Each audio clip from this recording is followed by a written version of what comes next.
How you doing?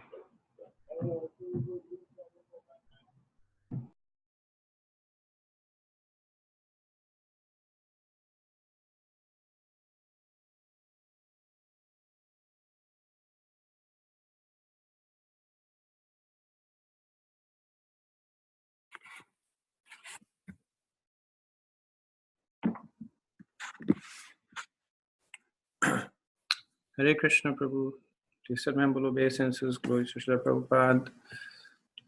Thank you for joining in our weekly discussion of Srimad Bhagavatam. So today we will discuss the first part of 1.3.28.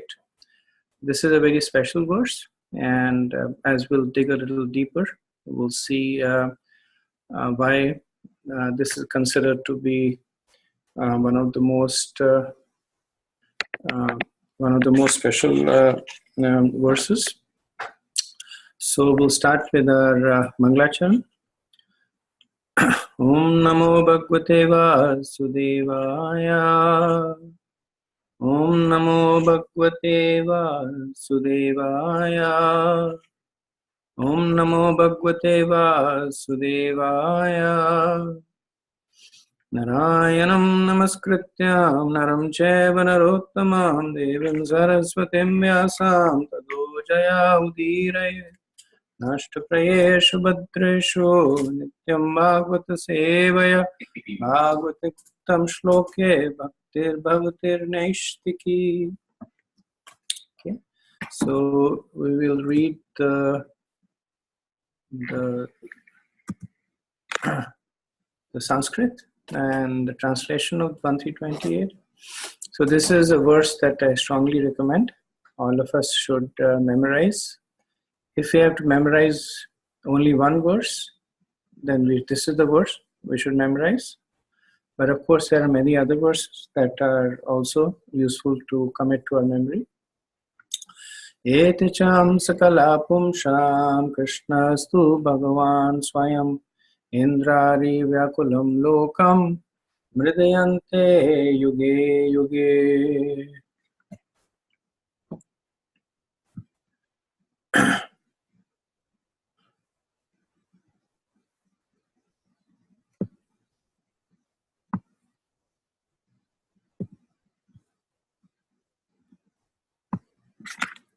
All the above mentioned incarnations are either plenary portions or portions of the plenary portions of the Lord. But Lord Shri Krishna is the original personality of Godhead. All of them appear on planets when there is a disturbance created by the atheist. The Lord incarnates to protect the theists. So this verse appears immediately after Sutta Goswami had talked about initially the Purusha avatars and then later on the Leela avatars. So in the opening sentence, he says Ete cha. So all these are, and then he talks about three kinds of incarnations. He says Amsha, Kala, and Pumsha. So Amsha means portions, Kala means empowered, and Pumsha means Purusha. So he talks about three kinds of incarnations over here. So he did speak about the Pumshas, and the Leela avatars are in various categories. So I thought this was a good opportunity for us to discuss in some details the whole science of incarnation of Krishna. So this is something that we encounter all the time. The Bhagavatam is full of description of various incarnations of Krishna. So it's good for us to understand it from a broad perspective. And this also helps us address some kind of misunderstandings. When we discuss with other people that what does incarnation mean? Is Hinduism or Vaishnavism polytheism? Why do we have so many gods? etc., etc. So it goes some way for us to philosophically address those questions. So, so in today's discussion, we'll talk primarily about the various category of incarnations of Krishna. So before starting, I also do want to caution you that this is not something that is like an exact science. So when I was studying upon these incarnations, then they're given in the Srimad Bhagavatam, they're given in Chaitanya Charitamrita, in Madhya Leela chapter 20, from verse 165 onwards. They're also explained by Rupa Goswami in Bhagavad Laghu Amrita. They're also given in Garg Samhita. And there is difference between all of them. Now, the differences are not because of Tattva Brahma. It's not because there is lacking of understanding of Tattvas, because all these are great Vaishnavas, great Acharyas. But we can understand the difference in like an analogy that somebody is asked to distribute a group of people in a room. So a person might say, go in and say that I distribute them based on the gender. So there are two groups of people in the room. Somebody might come and say, I'll distribute them based on the ethnicity. So they may be Asians and Europeans and Africans.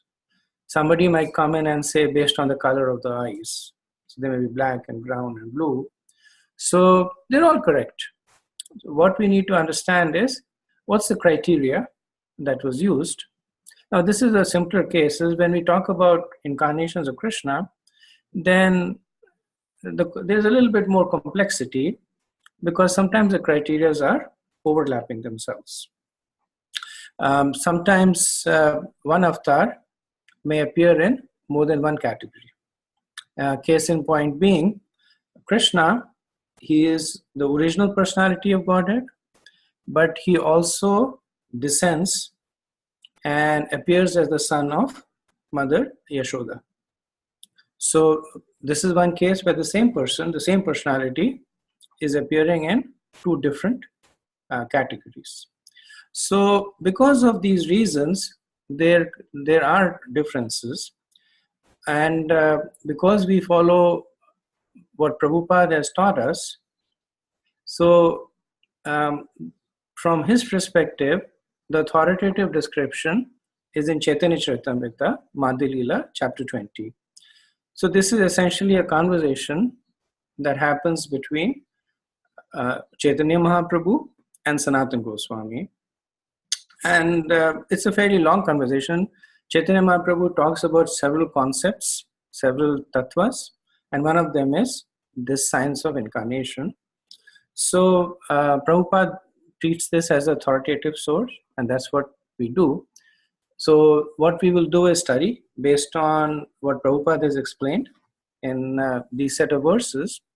But at the same time, we should also recognize that there may be different criteria that we might encounter as we study different books. If we were to study Garg Samhita, then slightly different criteria are applied there.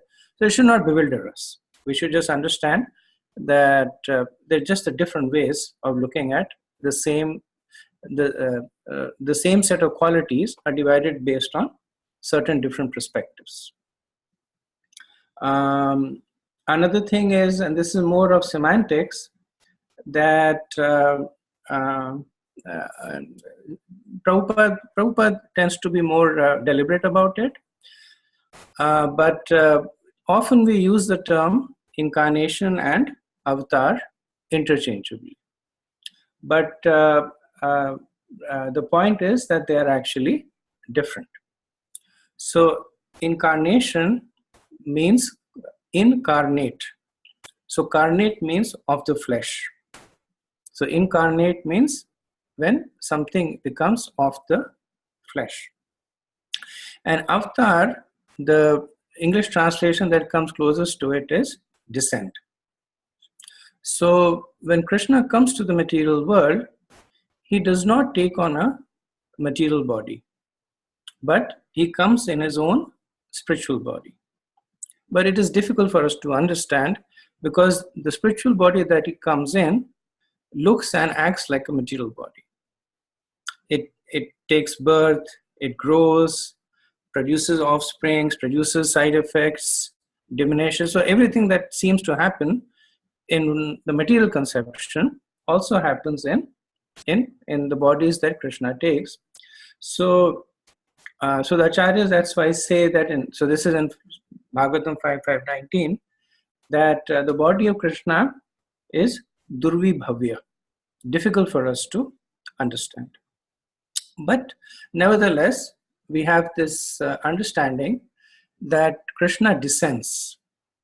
Now, there is a category of Krishna's expansions that are actually jivas. In that case, the term incarnation is actually more accurate. For instance, Lord Buddha. Lord Buddha is a jiva, but he is empowered by Krishna. So Lord Buddha would be an incarnation. Now, again, this is from a purist perspective. Typically, what we see is that the terms avatar and incarnations are interchangeably used. And sometimes Prabhupada will write that Krishna descended. He'll make this point to impress upon us the distinction that Krishna descends. But we'll see that Prabhupada also will, at many other times, will use the term incarnation in the sense that it is interchangeably used with the avatar. So these were the two perspectives that I wanted to bring to your attention. Now, when we are talking about a discussion on avatar, so the way that I want to approach it is, because it tends to become complicated, that in the first pass, we will just talk about the categories of incarnation. And in some cases, it is inevitable that in order to explain the categories, we'll illustrate it with who occupies that category. But the interrelationships between these categories, that is far more complicated. So what we'll do that is in the second pass. So first pass, we'll try and understand the hierarchical structure of the avatars, the categories in that hierarchy. And in order to illustrate that, we will give who occupies the categories. Once we have understood that, then we'll do a little bit more of how are these categories interrelated with one another, and then also speak a little bit more about the function of the members of these categories. So one of the things that we will be doing, and we need to take that in context, is that we'll be saying that this category of incarnation is less powerful than that category, and this is more powerful. Now, in a way, this is considered to be an offense when we start to make distinction between categories. Specifically, Hari Bhakti Vilas says it's an offense to make distinction between Lord Vishnu and Krishna. And to some extent it extrapolates because they're in different categories. However, the understanding is that when we say that this is less powerful than the other, it does not mean that the power is diminished. What it means is that the extent of the manifestation of the power is diminished. So case in point is, and this is an example that Srila Prabhupada gives often, that a judge may be a grandfather at home, and there he is complete. He's happy, he's laughing, he's joking, all the rasas are manifesting. Same person can go to the court, and then because of the circumstances, he suppresses some of the rasas. He won't be giggly, he won't be joking, he will have a more somber, a more Aishwarya kind of mode. So it does not mean that the person is less powerful as a judge.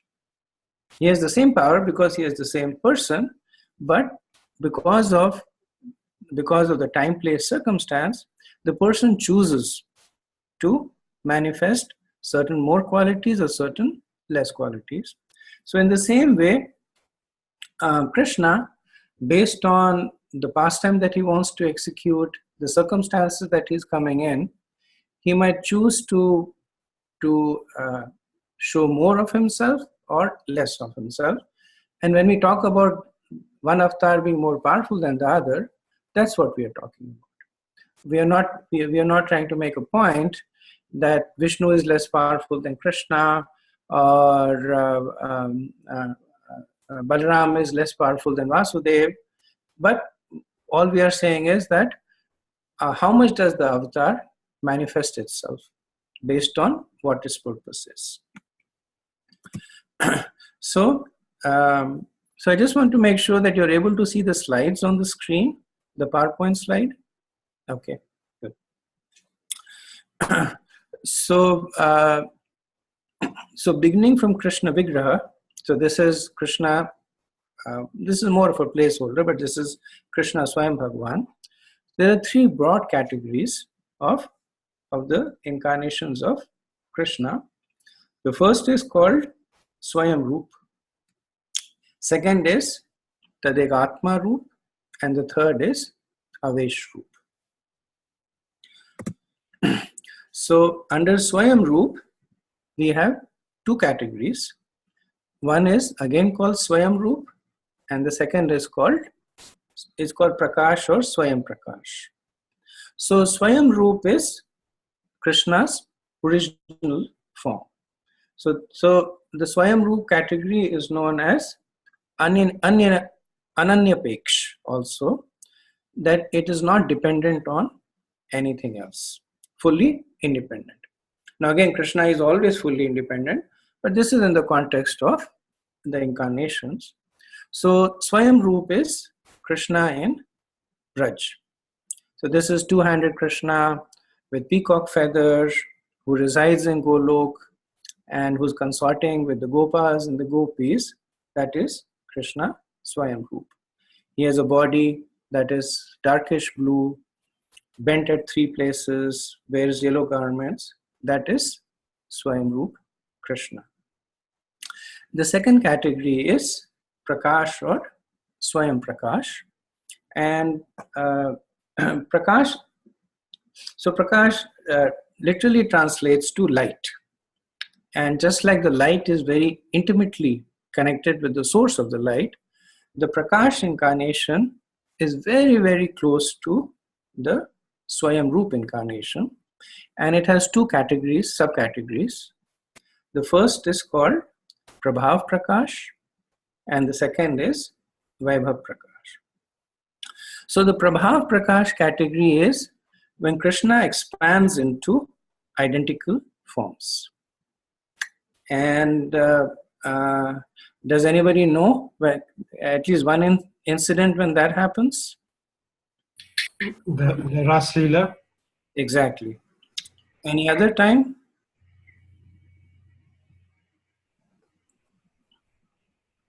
When Narad Muni visited Krishna in the palace. Exactly. So these are the two times when we have Prabhav Prakash. So this is when Krishna is expanding into identical forms. So the expansions of Krishna are Krishna in all senses. So we know that when Krishna was consorting with the gopis in Ras Leela, then every gopi had a Krishna next to her. And that Krishna was completely unique and dedicated to the Ras dance with that particular gopi.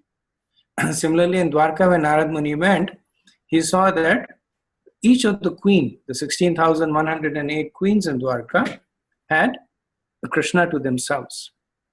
And Krishnadas Kaviraj, he makes the point that these expansions are not like the expansions of Sabar Muni. So we know that Sabar Muni, he cursed Garud. And because of that curse, he fell down and then he became very lusty. And in order to enjoy, he married, I think, I don't remember it was 10 or 100, but he married, I think it was 100 women. And in order to enjoy with them, he expanded into 100 forms by his yogic power.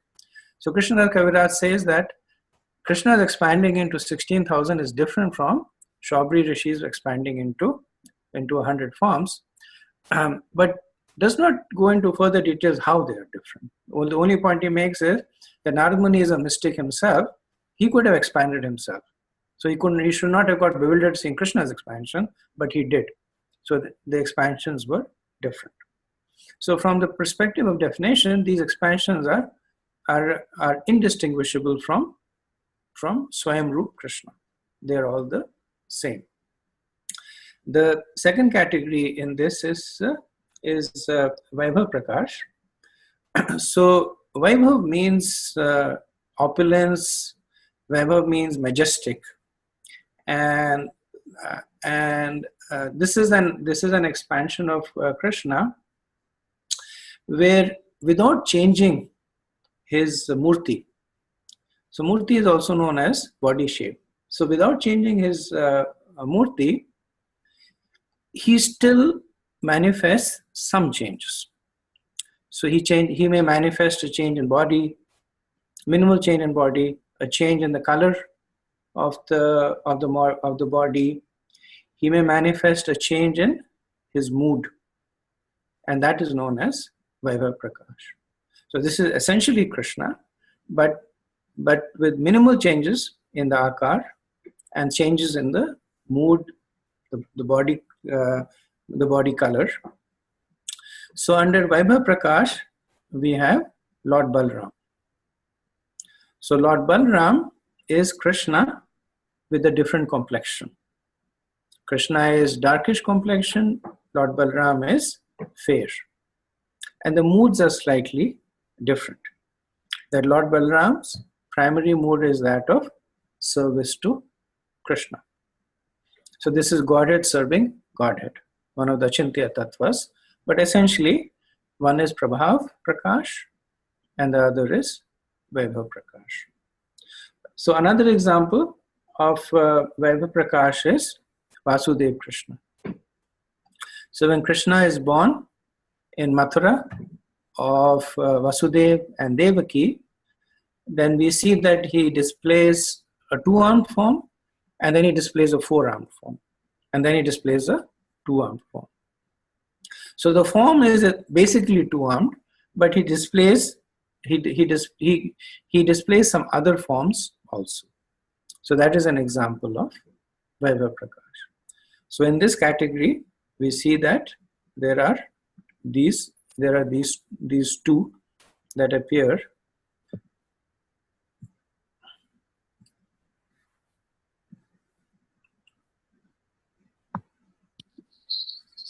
Hare Krishna, Prabhu. Yes, Prabhu. Just a question. So before Krishna appeared, did devotees know about Swayamrup Krishna, or they predominantly knew as Vishnu? And did they have, because in literature we don't find references before Krishna appeared, that devotees are saying we know Krishna who appeared in the last day of Brahma. So mostly they know the avatars that happened before, like Lord Ramchandra and Vaman Dev and Nrsingadev. So am I clear, Prabhu, the question?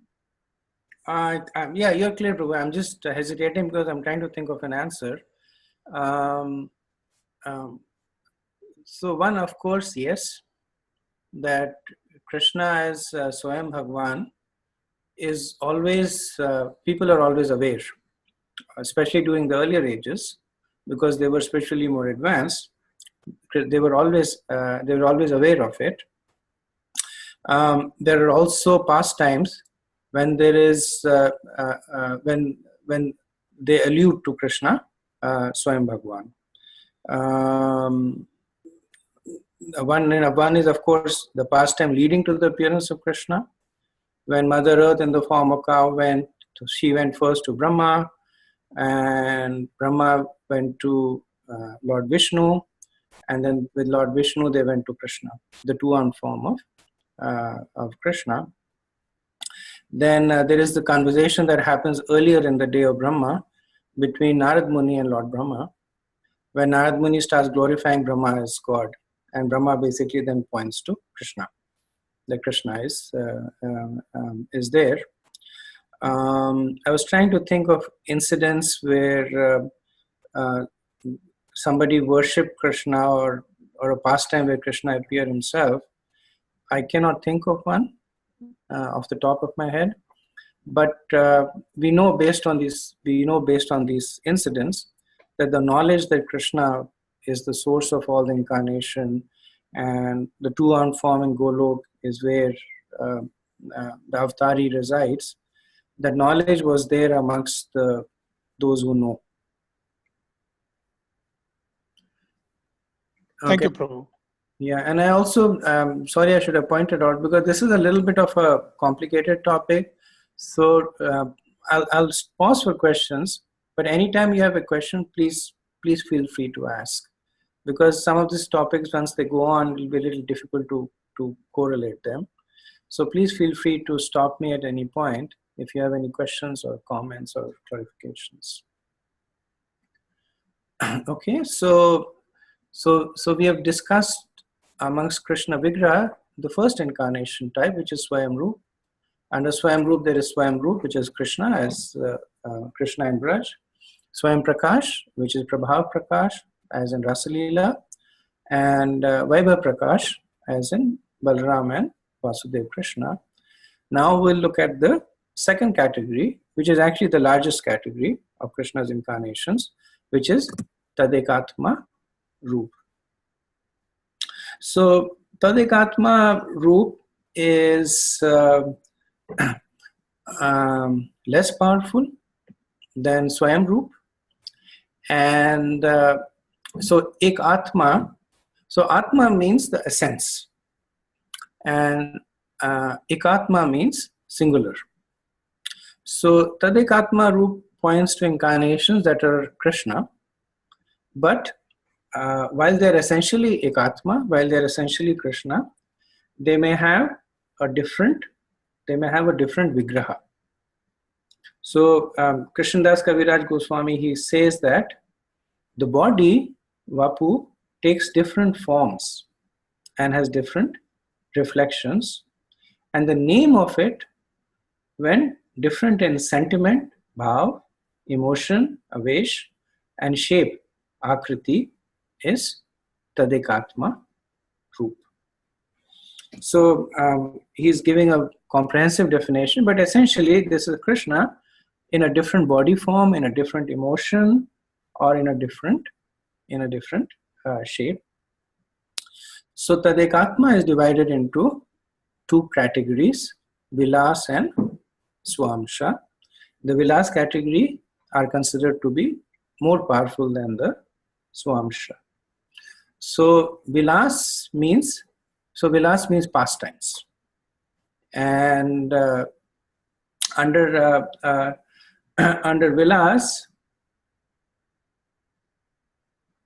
so Rupa Goswami, he defines Vilas as when Krishna's Swarup by means of his Shakti appears for the sake of Leela in another shape, Akar, that is for the most part the same as the absolute body, it is called Vilas. So the Vilas incarnations are closer in the anthropomorphic part, in the body shape, to Krishna's original form. And the Swamsha may or may not be, but the Vilas forms are. They are closer to Krishna in terms of their potency. They're closer to Krishna in terms of their bodily features. So under Vilas we have two categories. We have Prabhav Vilas and we have Vaibhav Vilas. So Prabha Vilas is the first Chaturvyu. And the Chaturvyu is, we'll talk a little bit more about it, but the Chatur means 4. So these are the 4 expansions of Krishna, which are Vasudev, Sankarshan, Anirudh and Pradyumna.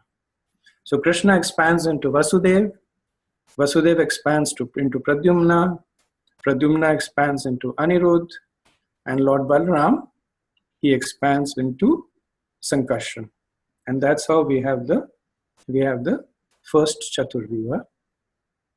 So in the spiritual world, Krishna resides in Golok.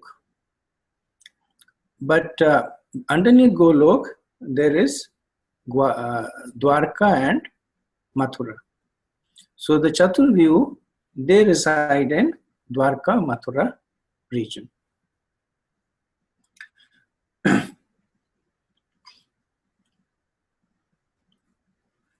And the mood of the Chaturvyu is essentially that of Aishwarya. So they manifest the majesty of Krishna. So now we have the second category, Vaibhav Vilas. So under the Vaibhav Vilas, we have the second Chaturvyu.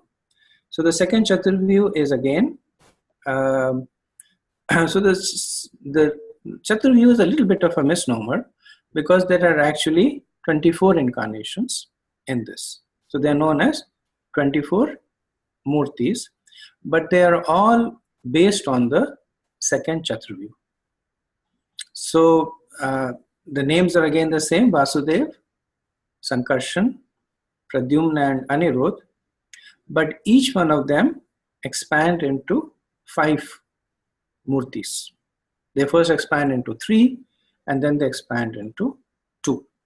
So they have 20, so between the 4 of them times 5 they have 20, including the original 4 there are 24. So they are known as, the first Chaturvyu is known as the Adi Chaturvyu, and the second one is typically known as Chaturvyu.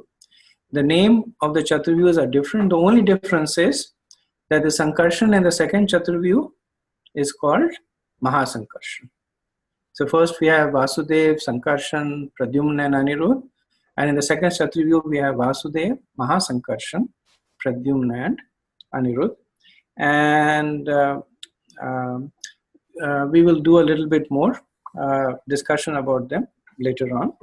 So I just want to focus enough for us to get an understanding, but not go deep enough that we forget the overall topology that we are trying to follow.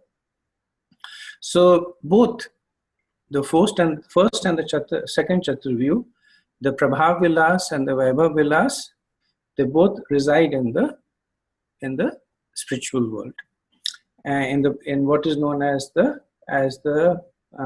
Prabhayovana, the Prabhayoman, the spiritual part of the existence. Okay, so we have covered one category under Tadavatma Roop, which is Vilas or pastime expansions. Do you have any questions on this?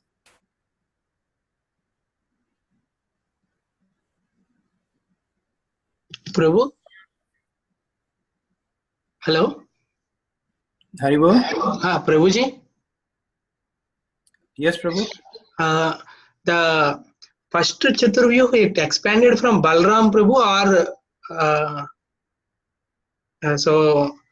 that I am a bit confused how first Chaturvyu first came into that order. Because Krishna. Right. So we'll talk a little bit. So we'll talk. Can you mute it? Can you mute your? Yeah. Thank you. So we'll talk a little bit more when we discuss about the Chaturvyus I mentioned. But yes, the Vasudev in the first Chaturvyu comes from Krishna. The Sankarshan comes from Lord Balaram. And the Vasudev then expands into Pradyumna, and Pradyumna expands into Anirudh. So that's the broad category, but a little bit more details. We'll talk when we talk a little bit more about the Chaturvyus. Okay, anything else? Prabhu, Hare Krishna. The Prabhupada usually mentions from a second Chaturvyu comes from the first Chaturvyu. Can you please just have briefly tell me something about it? So yes, that is of course accurate. From the first Chaturvyu comes Lord Narayan, and from Narayan comes the second Chaturvyu. So the statement, of course, is correct. The second Chaturvyu is dependent on the first Chaturvyu, which is why the Vaibhav Vilas, the Prabha Vilas are considered to be the more powerful incarnations compared to Vaibhav Vilas, because they are the cause of the Vaibhav Vilas. From each of the 4 Chaturvyus, as I mentioned, 5 Murtis expand, and that's how we get the 20 plus 4, 24. And again, we'll discuss this a little bit more.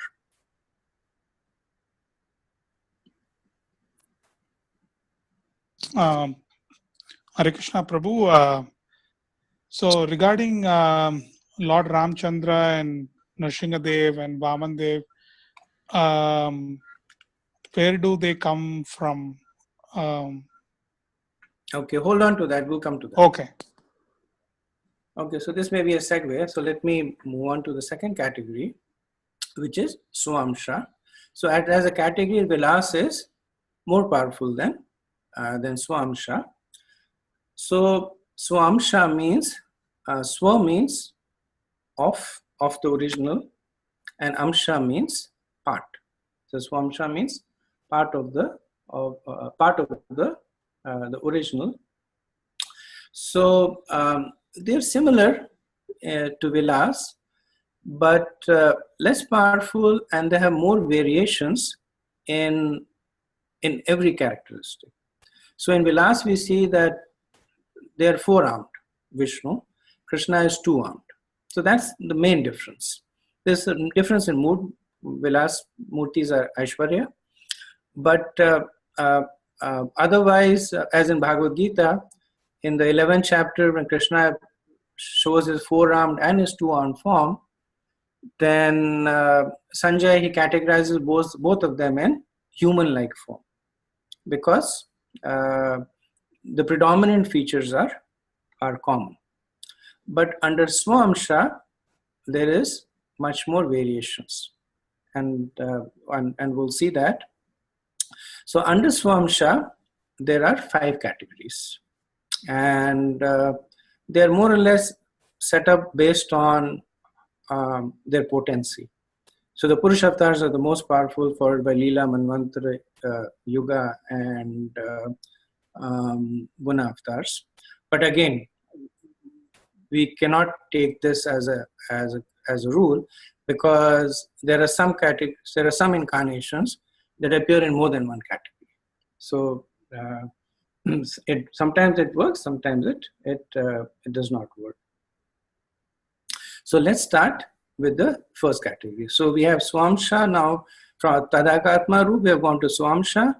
From under Swamsha, now we look at these 5 categories: the Purusha avatars, Leela avatars, Manvantara avatars, Yuga avatars, and Guna avatars. So the first is Purusha avatars. So Purusha avatars are relatively simple to understand. They are the 3 Vishnu avatars: Karmadakshaya Vishnu, Garbhodakshaya Vishnu, and Kshirodakshaya Vishnu. The Purusha avatars essentially help in Sarga. So as you know, the Bhagavatam, it talks about Sarga, which is the original creation, and Visarga or Pratisarga, which is secondary creation. So the Purusha avatars, they assist in Sarga, which is the primary creation. And the Purusha avatars are expansions of the second Chaturvyu.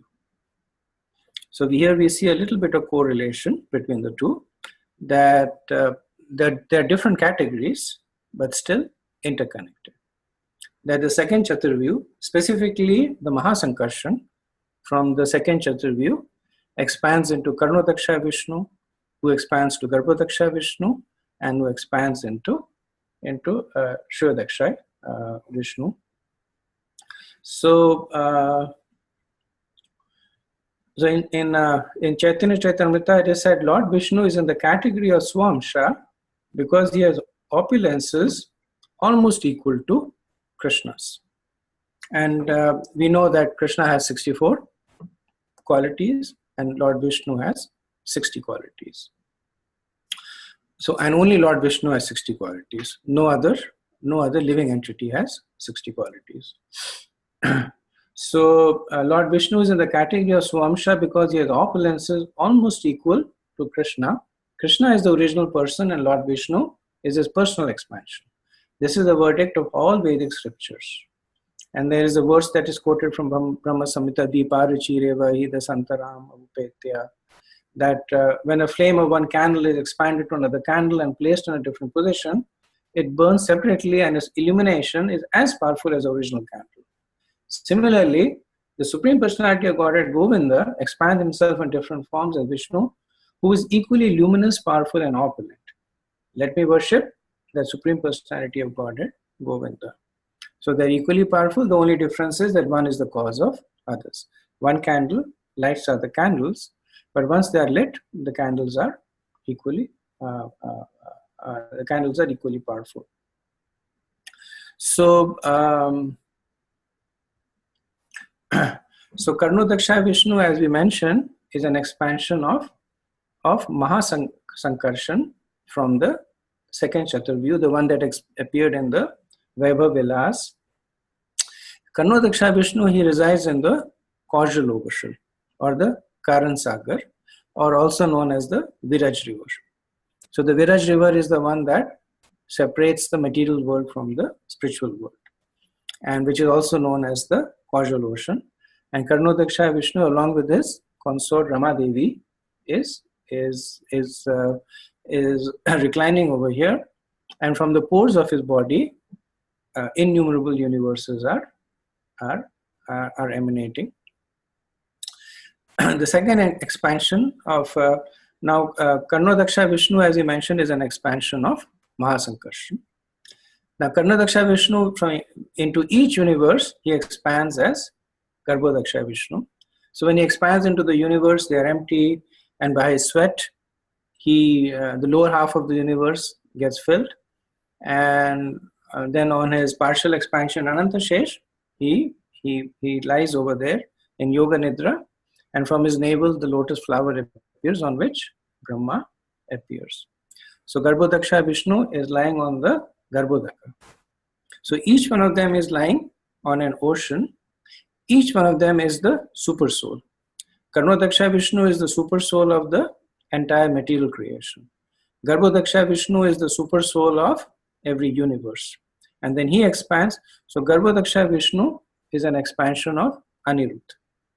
And that's where it becomes a little bit, I guess, a little bit difficult to get your arms around, because Garbhodaksha Vishnu, we are saying, is an expansion of Karnodaksha Vishnu, but we are also saying that is an expansion of Anirudh, who appears in the second Chaturvyu.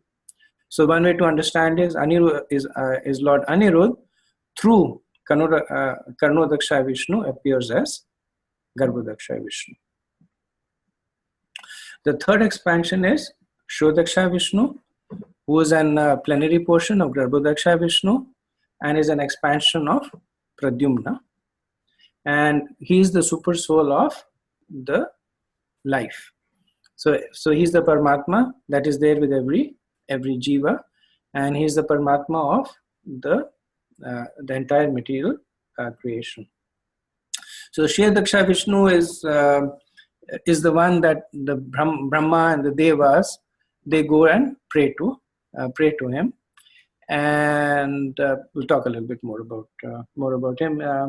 He is the Shodaksha Vishnu. He actually resides within the material world. So we'll talk a little bit more about him. And the ocean that he resides on is known as Kshira Sagar, the ocean of milk. So in Kshira Sagar, there is an island that is known as Sweta Deep. On Sweta Deep is Shodaksha Vishnu along with Lakshmi Devi. So this is the Purush avatars and the 3 categories of Purush avatars. Any questions? Hare Krishna Prabhu. Yes, Prabhu. We see here Garbhodakshaya Vishnu enters into each universe in the Garbhodak ocean, meaning material universe, and yet we compare Vishnu to a milk and Shiva to a yogurt. So how to understand this? It's a totally different topic it can go into, but if you would like to do it, otherwise we can do some other time. This is something which I was. So we can talk a little bit about it. The way we understand this is the art of understanding analogies. So Shiram Yatha Dadi Vikar Vishesha Yoga. So there Lord Brahma is giving the analogy of milk and yogurt to explain the difference between Krishna and Lord Shiva. He's not saying that Krishna is milk and Shiva is yogurt. But the point he's making is that milk, when it comes in contact with acids, emulsifying agents, it becomes yogurt. So when Krishna or Lord Vishnu comes in contact with the modes of material nature, he becomes Lord Shiva. He says that yogurt can be made from milk, but milk cannot be made from yogurt. So Lord Shiva comes from Krishna, but Krishna cannot come from Lord Shiva.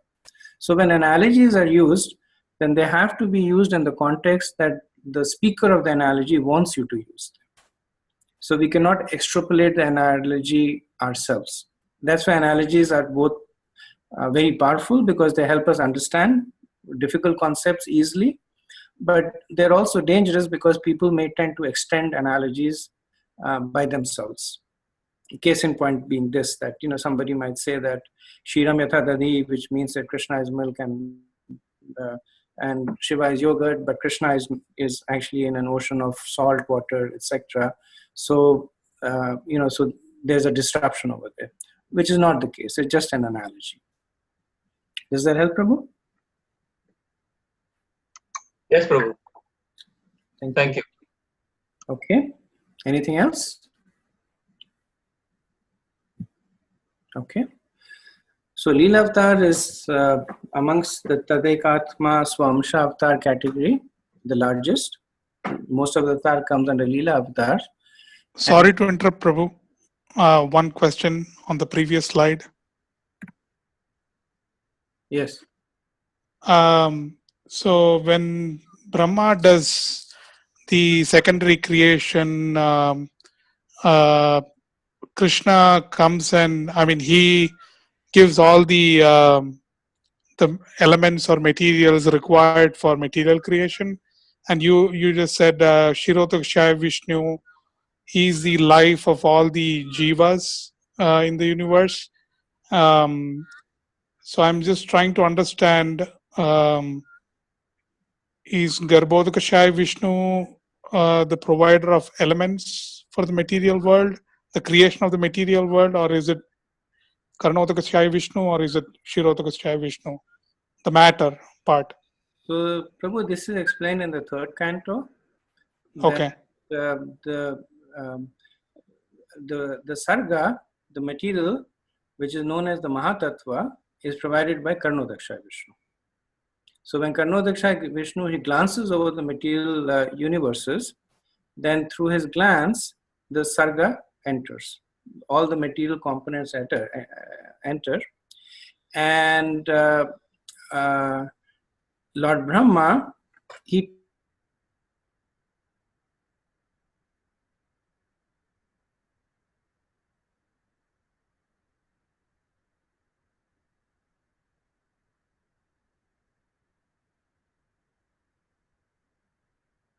not completely correct, not fully correct, but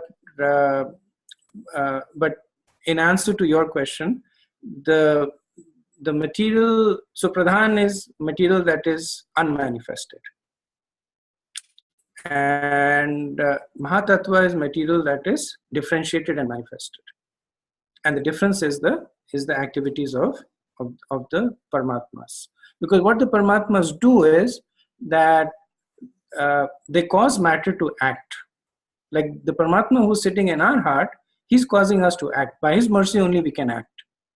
Because the soul doesn't know, the spirit soul doesn't know, and matter cannot act on its own. Matter is jad. So the only reason things happen in the universe is because of Paramatma.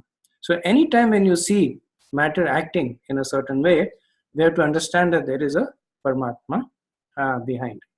So we'll talk more about it in the third canto. It's actually a pretty, it's explained very nicely by Lord Kapila, and it's a little far away, but I hope you remember your question by then. Thank you, Prabhu. Prabhuji, Yes, Prabhu. you mentioned differentiated. So what is the differentiated meaning, Prabhu? Like for the Mahatattva? So I think that's what I was saying, Ravi Prabhu, that let's not spend, Sure. I want to focus on the avatars over Sure, here. Prabhu. So let's talk, maybe I should not have spoken a little bit, because it's valid for you to ask the question if I put the statement there. But you can do one of two things: read the third canto, it's explained over there, or we'll wait until we reach that point. Sure, Prabhu. Thank you. Okay. Let's go to Ravi Prabhu. Can you mute your? Thank you. So the Leela avatars are where most of the avatars that we study and that we know appear, and they're divided into 1 minute. One problem I have is that because of the zoom, it covers a part of the slide, and I'm not able to take away the. Maybe I'll take a class from Prem Kishore Prabhu how to hide this stuff, because it covers the screen, which is why I try to have another screen. But so the Leela avatar is divided into 4 categories. So the Leela avatars, so just like the Purush avatars, they are for the creation. Leela avatars are mostly for maintenance. So they appear later on. And the purpose of the Leela avatar is the Paritranaya Sadhuna, Vinashaya Dushkrita, Dharma Samsthapanartha. That is the main purpose of the Leela avatars. They do not participate in the Sarga or the Visarga. And within the Leela avatar, we have these 4 categories.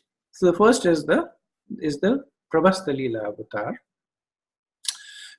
So the Prabhasta Leela avatar are ones in which the 6 opulences of Krishna, which is the Shri, Aishwarya, Virya, Yash, Gyan and Vairagya, are manifested to the fullest form amongst the avatars. And this includes 3 personalities: Nrsimhadev, Lord Ram, and Krishna. So again, we see over here that Krishna appears. If you go back to the chart, he appears at the root of the chart as Swayam Rupa, and he's also appearing under Leela avatar. But the way we understand is when Swayam Bhagavan comes down to perform Leela, then he is a Pravasta Leela avatar. But Rupa Goswami, he makes this point that just because Krishna is in the same category as Lord Nrsimhadev and Lord Ram does not mitigate the fact that Krishna is the avatari and the rest are avatars.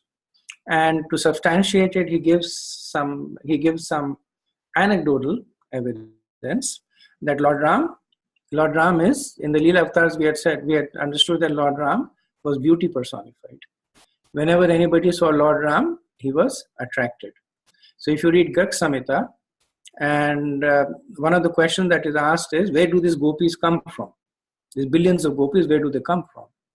And the answer is that most of them come from women who were attracted to Lord Ram. Because Lord Ram was so attractive, whether he went to Ayodhya, whether he went to Koshal, even when he was in the forest, the Pulinda woman. So wherever Lord Ram went, when he was in this, even the sages of Dantakaranya, they were all attracted to Lord Ram because he was the personification of beauty. Lord Narsingadev, he is Virya.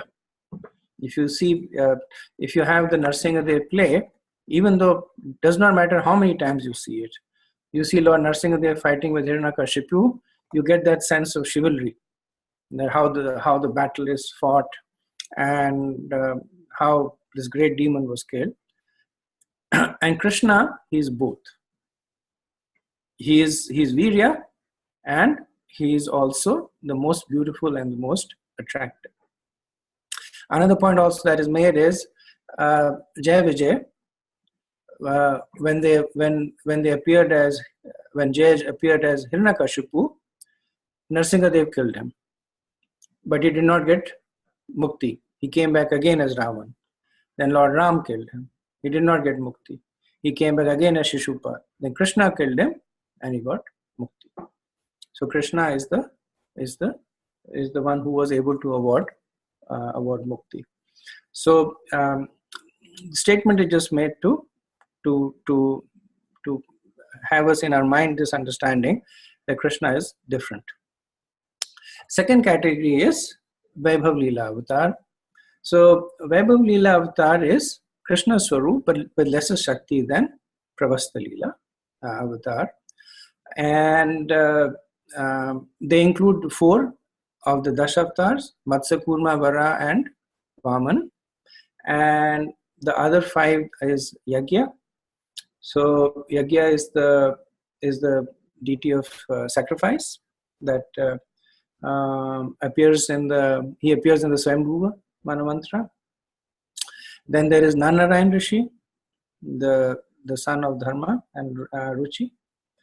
And there is Hayashira, the horse-headed Lord, Prishnigarbha, the son of Prishni and Sutap, and there is Lord Balram. So they are in the category of Vaibhav Leela. Then we come, so Prishnigarbha is also famous as the avatar that Vaman Dev, we know why he is famous. Prishnigarbha is famous as the avatar who gave benediction to Dhruva Maharaj. And Balram, of course, is famous as with Krishna. So of these 9 Leela avatars, Vamandev, Varadev, and Hayashriya are considered to be preeminent because they are most like the Pravasta Leela avatar. Next category is the Prabhav Leela avatars. So they display less Shakti than the Vaibhav Leela, and they are divided into 2 subcategories.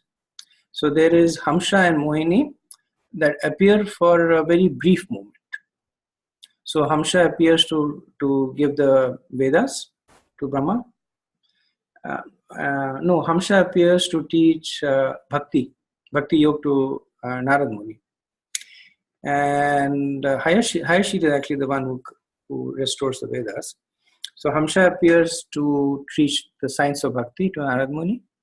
And Mohini, as we know, appears during Sagar Manthan to bewilder the Asuras. Then the second category is sages who taught different branches of philosophy. So Kapila taught Sankhya, Dattatreya taught yoga and dhyan, Rishabh Dev taught Vairagya, Dhanvantri taught the science of medicine, Ayurveda, and Vyasadev taught the knowledge of the Vedas. So these are Avesh Leela. Now you'll also notice that in this category, we have Vyasadev, who is actually not a Vishnu Tattva, but he is put in over there because of his prowess, because he's empowered so much by Krishna that because of the quality of the empowerment, he appears in the Prabhav Leela avatar. Other understanding is that the Vyasadev in this particular, in the 20th Yuga cycle, is actually an avatar of Krishna. He is not a Jiva. The last category, Avesh Leela, this appears at 2 places. It appears under Leela avatar and by a category of by itself. And so these are again jivas who are empowered. So the Parshuram, Kalki, the four Kumars, Narad Muni and Prithu Maharaj. So they are essentially jivas, but Avesh means that they have been empowered. And there is another category which I haven't put in there, but that is known as the uncategorized avatar, under which Lord Buddha appears. So it's not clear which category does Buddha appears.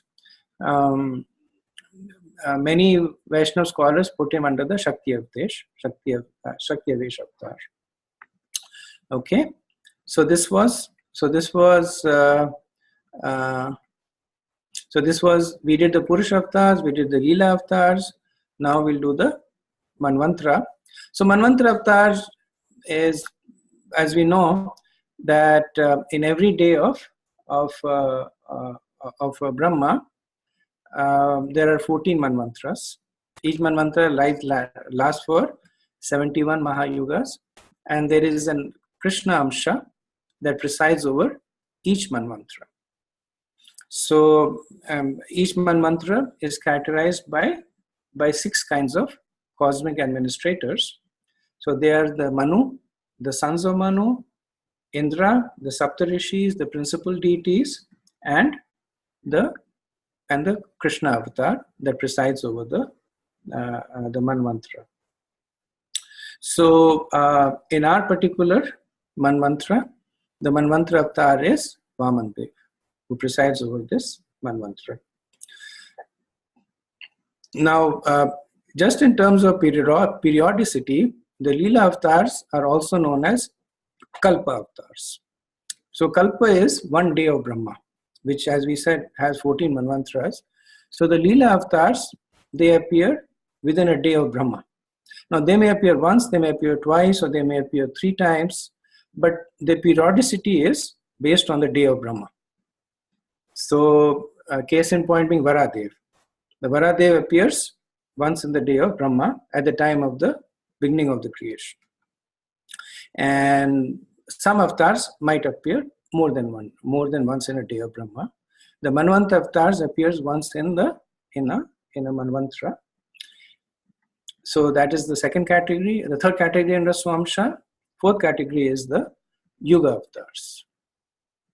And Yuga avatars is straightforward. We have Satyug. For each of the Yuga, there is an avatar. And the final category that we have is the Guna avatar. So in the Yuga avatars, there is they are described in the 11th canto of the Srimad Bhagavatam. In the 11th canto, in the 15th chapter, they are described. And this is in the conversation between Maharaj Nimi and the Navyogendras. So in the Satyug, the Lord is white and 4-armed and has matted locks and wears a garment of tree bark. He carries a black deer skin, a sacred thread, prayer beads, a rod and a water pot of a brahmachari. In Satyug, the Lord incarnates as a 4-armed brahmachari and personally introduces the process of meditation. So each of the Yuga avatars, they establish the Yuga Dharma. So as we know, it is said, Kritiya Dhyayate Vishnu, Treta Kritiya Dhyayate Vishnu,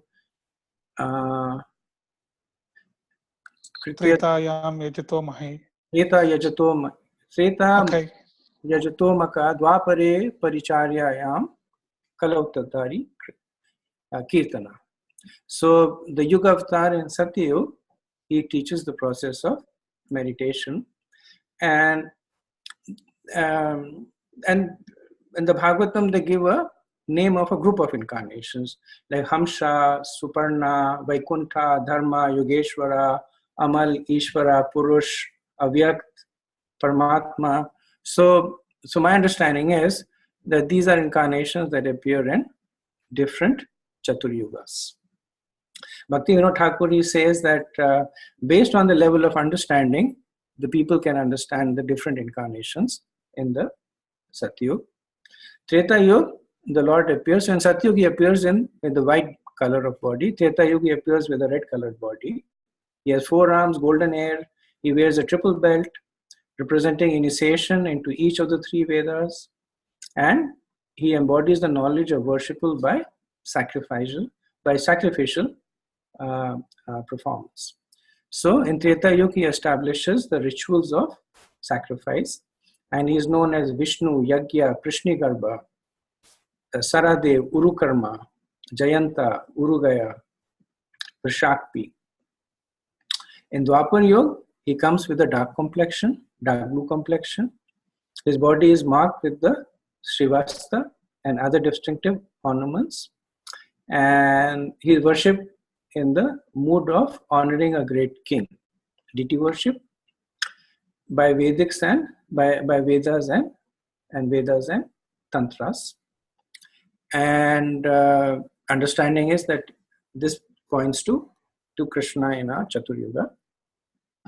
And in Kali Yuga, he appears, and so this is the famous verse, Krishna Varnam Tusha Krishna. So he appears with a golden complexion, and he establishes the process of congregational chanting. So there is some discussion over here in Chaitanya Charitamrita as to why this Kali Yuga avatar is Chaitanya Mahaprabhu. I won't go into details over here, but Krishnadas Kaviraj, he makes a case that based on this verse, so there is this verse, and then there is another verse that is actually spoken by Prahlad Maharaj in the 7th canto, when he says that you appear in 3 yugas, but in the 4th yuga you appear as the Chan avatar. And there's another verse that is spoken by Garg Muni at the time of the Namkaran Samskar of Krishna, where he says your son Krishna appears as an incarnation in every millennium, white, red, and yellow. So Krishna Kaviraj makes a point that Garg Muni is saying white, red, and yellow because Krishna has already appeared as black in Dwapar Yuga. White and red is in Satyuga and Treta Yuga, which means that the yellow incarnation is for Kali Yuga. And then when you read that in the context of the statement made by Prahlad Maharaj, that he is 3 yuga, but in Kali Yuga he appears as Chan avatar. So we can understand the golden avatar in the age of Yuga is a Chan avatar and is Chaitanya Mahaprabhu. So he makes a much, I'm not doing justice to it, but if you read the set of verses from 2165 onwards, he makes this case that the Kali Yuga avatar is Chaitanya Mahaprabhu. Then we come to the Guna avatars, the last in the category. And Guna avatar is Lord Brahma, Lord Vishnu, Lord Shiva, most popularly known as the 3 deities of Hinduism.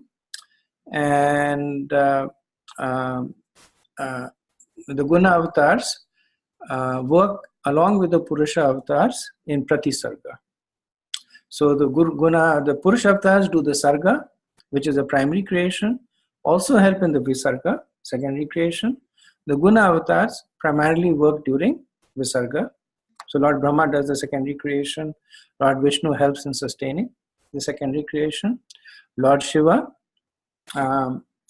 in a way, he is the secondary creation and he's also the destruction of the secondary creation. So the point also is made is that in a yuga where there is no suitable Brahma, then Lord Vishnu takes the position of Brahma. And the point also is made is that even though Lord Vishnu is appearing as a Guna avatar, but unlike Brahma and Shiva, he is Vishnu Tattva. He is not Jiva Tattva. So so the categorization is based on the function, not on the base of Tattva. So that we should understand. So that completes the Swamsha. I'll just pause here and see if there are any questions. Hare Krishna, Prabhu. Yes, Prabhu. We understood that there are multiple universes, and Krishna appeared in our universe, and he also appeared in other universe in the same day of Brahma, or in different day of Brahma. That means what we are looking here is mostly for our universe. Yes. So the sense I get is what we are looking for is not only for our universe, but also for our time. So we are looking specifically for at the Saraswat day of Brahma, which is also the Shvetvara Kalpa. We are specifically looking at the Manvantara that is presided by Vivaswan, and we are specifically looking at the 28th Mahayuga. So, from the perspective of understanding, this is anchored in a current in a correct understanding. Now, for the most part, it will remain the same, but Bhaktisiddhanta Saraswati Thakur says that there is always bhed. He says there is kalpa bhed, there is difference in different kalpas, there is bhed between manvantras, and there is also bhed between yugas. So we are understanding based on our current context. Thank you, Prabhu. Sure. Prabhuji, Yes, Prabhu. The Vishnu in the Trinity, that Guna avatar, which is the same as Kshirodakshay Vishnu, Prabhu? That is my understanding. That because the Kshirodakshay Vishnu is let me see.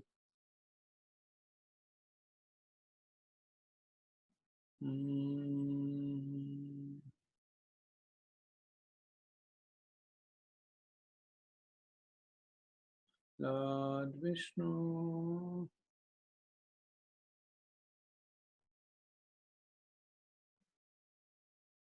It doesn't say here.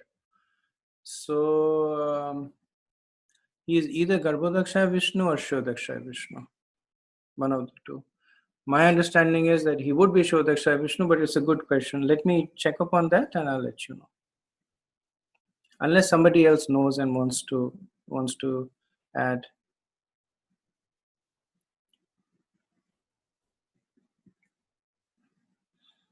Okay, any other questions? Hare Krishna Prabhu.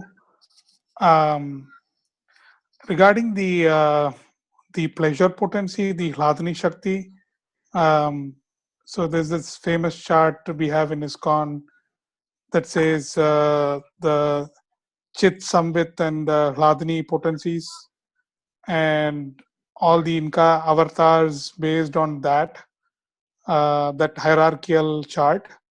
So we have the pleasure potency, the Hladini Shakti, and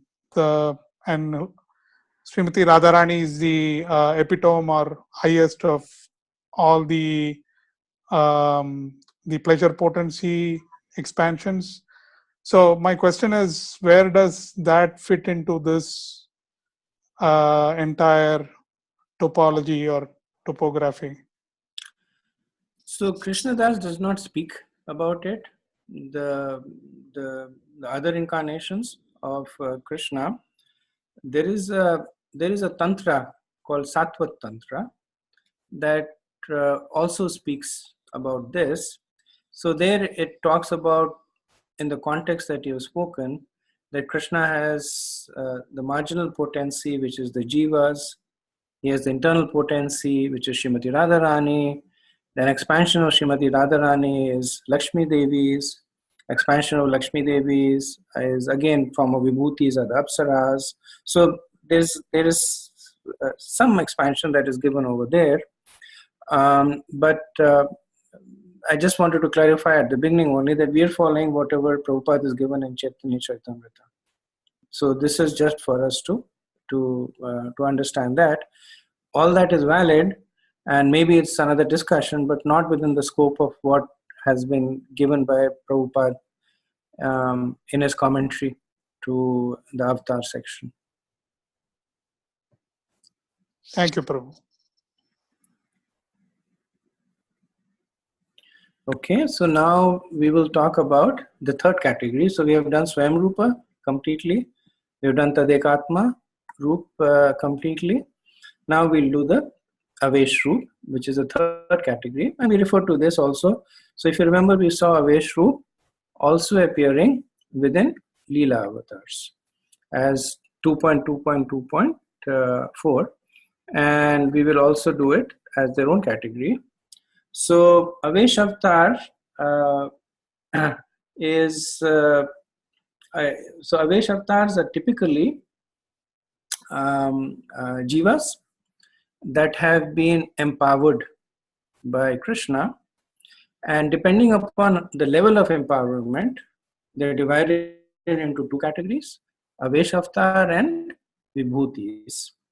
So Avesh Avatar is Parshuram, Kalki, four Kumars, Narad, and Prithu, and then each they exemplify a certain potency. Parshuram exemplifies the Virya Shakti, the Dushta Daman Shakti. Kalki is the Dushta Daman Shakti. The four Kumars is the Gyan. Narad Muni is the Bhakti Shakti. Prithu Maharaj is the Palan Shakti, the ruling potency.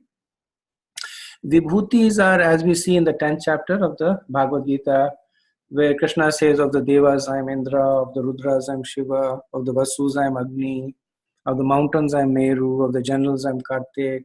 So just the understanding that anything that is extraordinary is a reflection of Krishna. Okay, so with this we complete our discussion of the avatars. I want to speak now. This is a busy chart, so don't get too concerned by it, because we kind of spoke about it as we were discussing the avatars. So this, to some extent, it gives us the sequence of the dependencies. So for most part, it is similar, but there is some arrows for dependencies. So we have Krishna, Swayam Rupa, and then we have Prabhav Prakash and Vaibhav Prakash. So Prabhav Prakash is Krishna expanding into the rasa, Krishna expanding in Dwarka. Vaibhav Prakash is Lord Balram and Vasudev. And then we have Tadekatma Roop. Tadekatma Roop has Vilas is Prabhav and Vaibhav, the first and the second Chaturvyu. From the second Chaturvyu comes the Purush avatars, the three Purushas. Many times we will see that because Shodaksha Vishnu is, so to speak, the gatekeeper of the material universe, many times we understand that the incarnations come through Shodaksha Vishnu. So even Krishna Swayam Bhagwan, so Prabhupada would give the example of the king entering the prison house of his own kingdom, but with the permission of the prison warden. So even though Krishna owns everything, but when he enters the universes, he comes through the agency of Shodaksha Vishnu, which is why there is also this misconception that Krishna is an expansion of Shodaksha Vishnu. So there are statements that say that Krishna comes from Shodaksha Vishnu, but it should be understood in that context.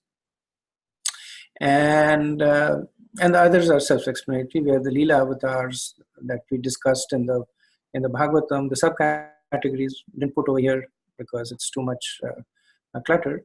And then we have the Manvantra avatars and the Yuga avatars. This is a fairly famous chart that I'm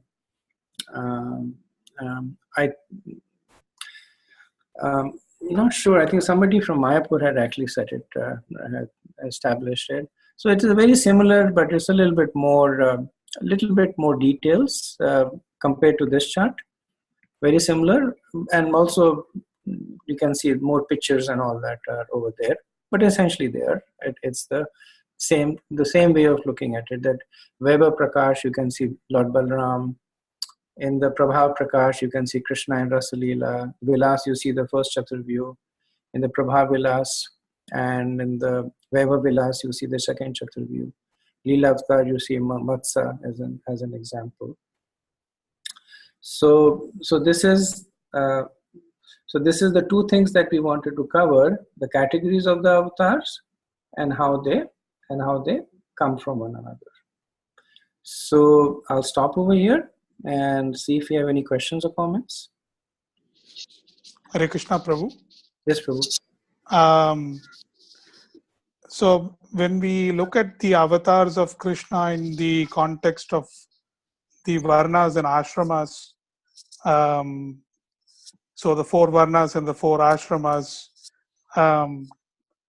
we can see that many avatars fall in the Brahman, Kshatriya, Vaishya, and then all the 4 ashramas.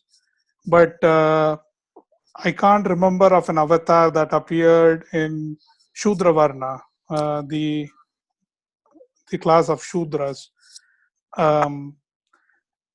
And I have previously been challenged in this area where they say that Krishna has not appeared in the Shudra class. He has only appeared in the other 3 higher castes and all the other 4 varnas, 4 ashramas. Can you remember of any Krishna avatars in Shudra classification? Off the top of the head, I can't. They're mostly in Brahman and Vaishya, Brahman and Kshatriya, and I guess Krishna Swayam Bhagwan appears in Vaishya, but they're mostly Brahman and Kshatriya varnas. So I mean, it depends on the questionnaire. It does not mean anything per se. It does not mean that Krishna hates the Shudras or whatever, this and that, because most of the time when these incarnations came, there were no Varnas. The Varnas only came later on, in the later Yugas. The incarnations of Krishna that came at the beginning of the day of Brahma, or the ones that came during Satyug and Treta Yuga, there were no Varnas really at the time. So the Varnas really began to appear later on. So it doesn't really mean one if the person is trying to indicate that Krishna hates the Shudras, it's not really an accurate characterization. But Krishna comes to perform pastimes. So he comes as a king, he comes as a great person. That's Krishna's prerogative.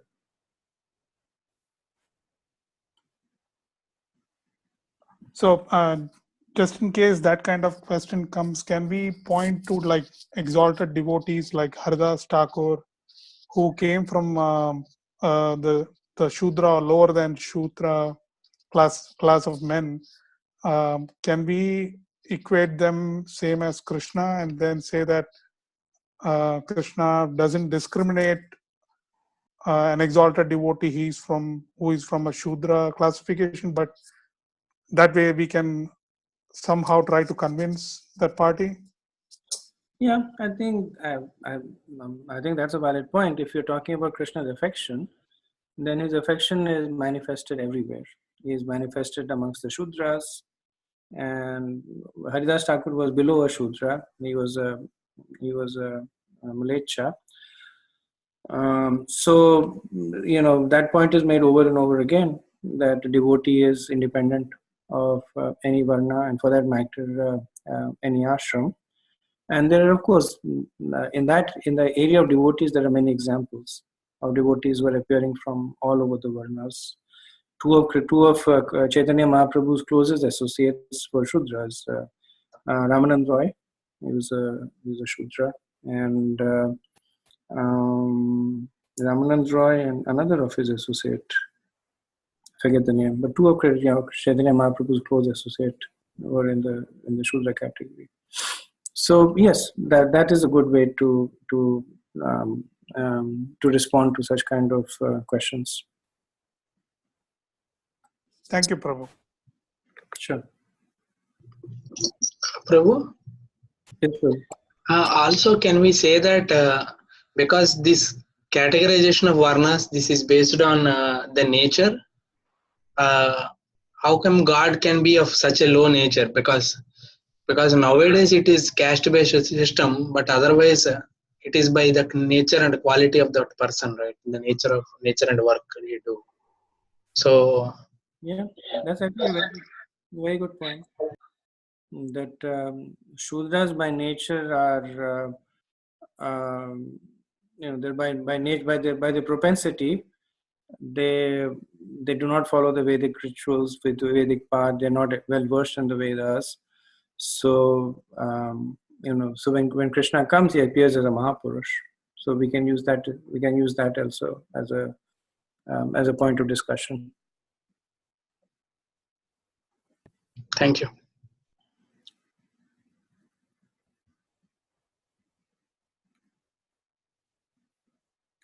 So just one point that I wanted to make was between the Chaturvyus. So we had said that the Adi Chaturvyu is expanding from Krishna to Vasudev, and from Vasudev to Pradyumna and Anirudh, and from Lord Balram to Sankarshan. Then the Sankarshan from the first Chaturvyu expands to Lord Narayan, and from Lord Narayan comes Mahasankarshan, and then Vasudeva, Anirudh, and Pradyum. They are all expansions from Mahasankarshan, from Lord Narayan, sorry.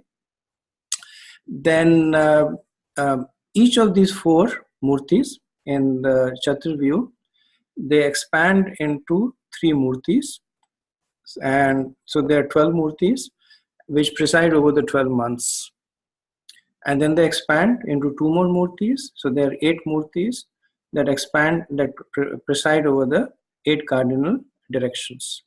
So the understanding is that the second Chaturvyu, they preside over space and time. So the 12 months, they indicate time, and the 8 directions, they indicate space. So the second Chaturvyu, they are said to preside over the space-time continuum through this expansion of the murtis. Each of these 24 murtis is distinguished by a unique position of the positioning of the Chakra, Gada, Shank, and Padma. And Krishnadas Kaviraj actually, he gives the positions for each of the 24 of them. So just an interesting point is that while I was going through these 24, then I saw that 2 of the murtis, they had the same placement of the paraphernalia. And so I wrote to Jayadvaita Swami, and Jayadvaita Swami said, I'm not really doing it anymore, but he referred me to Dravida Maharaj. No, Dravida Prabhu actually. He's not a sannyasi. I think he's not a sannyasi. So Dravida Prabhu actually responded saying that this was an error in the original Chaitanya Charitamrita that Prabhupada translated. It was discovered in December of 2017, and it will be rectified in the future versions. So if you were to read most of the Chaitanya Charitamritas that are out right now, they have this error in them. The two of the Vilas Murti, it's a little difficult to get them because one gets confused. He says he starts from the lower left, upper right, lower right. He goes in that direction, and then he says Shankha Chakra Gada Padma, Shankha Padma Gada Chakra. So he keeps saying that, but the reason I happened to see it was because it was in adjoining verses, so it kind of stood out to me. But back to the original point, these 24 murtis, they're all Vishnu forms, and between them, they preside over the 8 directions of the universe, and they preside over the 12 seasons, the 12 months, or the 12 aspects of time. The other aspect is about Shodaksha Vishnu, that Shodaksha Vishnu actually lives within the material universe. So it is said in Dhruvaloka, there is a planet. In the Dhruvaloka is a cluster of planets. In the Dhruvaloka on the western side, there's a planet that is Vaikuntha, that is spiritual by nature, even though it is within the material universe, which never gets destroyed. On this planet, there is an ocean called the Kshir Sagar. On the ocean, in the ocean, there is an island called Svetadvip, and in that island, there is Shodaksha Vishnu. So Srila Prabhupada says that all the devas up to the point of Lord Brahma and Lord Shiva, they can come to the point of the shore of the Kshir Sagar, but not beyond that, because beyond that is the spiritual world there. But we often see in the Bhagavatam that when there is some calamity, then Lord Brahma takes the devas. So that's where he takes them. He takes them to the shore of the Kshir Sagar, and typically they say that he prayed to the 1,000-armed Lord Vishnu, the 1,000-headed Lord Vishnu. So that is Shodaksha Vishnu. And Prabhu, The the Ksheerasagar Madan, that Ksheerasagar is different from the Ksheerasagar where Ksheeradaksha Vishnu resides, Prabhu. Which Ksheer Sagar? Ksheerasagar Madan, like demons and the devatas, they fight, and then for the nectar and Mohini Murti appears, that pastime. That my understanding was in the Garbhoda Ashram. Oh, okay. That's what my understanding is, that they were chanting the Garbhoda Ashram. Sure. Thank you.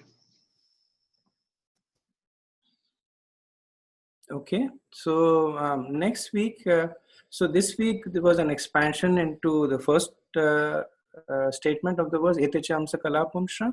So we looked at the various incarnations. Next week we'll talk about the second line of the verse, Krishnastu Bhagwan Swayam. And this is one line that has been written on extensively by Jiva Goswami, Vishwanath Chakravarti Thakur, Srila Prabhupada, because it's a line that basically establishes Krishna as the avatari. The other two lines of the Indrari Vyakulam Lokam Mridyante Yuge Yuge, they're considered to be the supporting lines. The first two lines are the key lines. So we'll do the second and we'll finish the verse also. We'll do the second line, focus on the second line, and we'll finish the verse. And then after that, we will continue with the subsequent verses in the chapter in the week following that. So thank you very much for your kind attention. Vanchakalpatarubhayascha kripa sindhubhya vacho padipunam pavanebhyo vaishnavebhyo namo Ananta Koti Vaishnav Vrinda ki jai. Srila Prabhupada ki jai. Gaur Premanande Hari. Hari Hari Bol. Thank you very much.